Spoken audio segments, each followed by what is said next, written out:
టీఎస్పీఎస్సీలో రాష్ట్ర ఆవిర్భావ దినోత్సవ వేడుకలు గ్రాండ్ గా జరిగాయి. చైర్మన్ ఘంటా చక్రపాణి జాతీయ జెండాను ఆవిష్కరించి అమరవీరులకు నివాళులర్పించారు. ప్రభుత్వం నుంచి అనుమతులు రాగానే ఉద్యోగ నోటిఫికేషన్స్ వేస్తామని అన్నారు చక్రపాణి. నియామకాలను పారదర్శకంగా నిర్వహిస్తామని అన్నారు.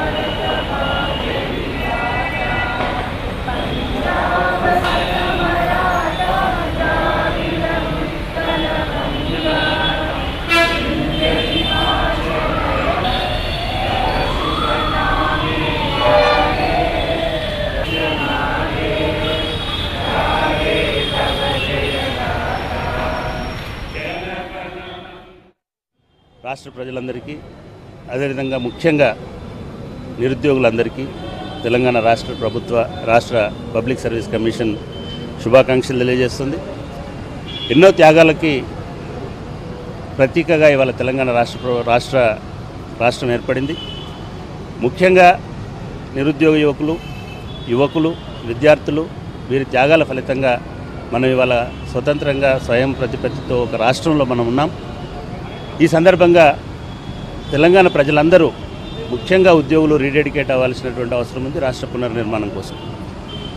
తెలంగాణ ప్రభుత్వం ప్రధాన లక్ష్యంగా రాష్ట్ర పునర్నిర్మాణంలో ఉపాధి కల్పన ఒక ప్రధానమైనటువంటి అంశంగా తెలంగాణ ప్రభుత్వం పనిచేస్తున్నది.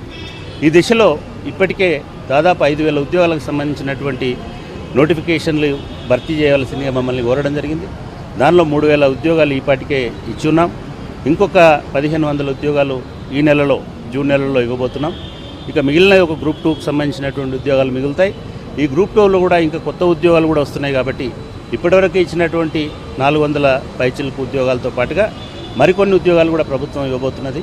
దానికి సంబంధించిన ఉత్తర్వులు అందగానే గ్రూప్ 2 పరీక్షలు కూడా నిర్వహిస్తాం.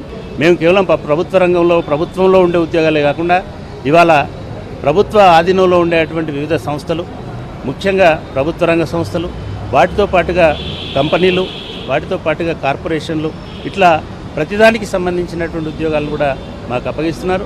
రాబోయే కాలంలో ఉపాధ్యాయ ఉద్యోగాలకు కూడా పెద్ద ఎత్తున నోటిఫికేషన్లు వచ్చేటువంటి సూచనలు ఉన్నాయి.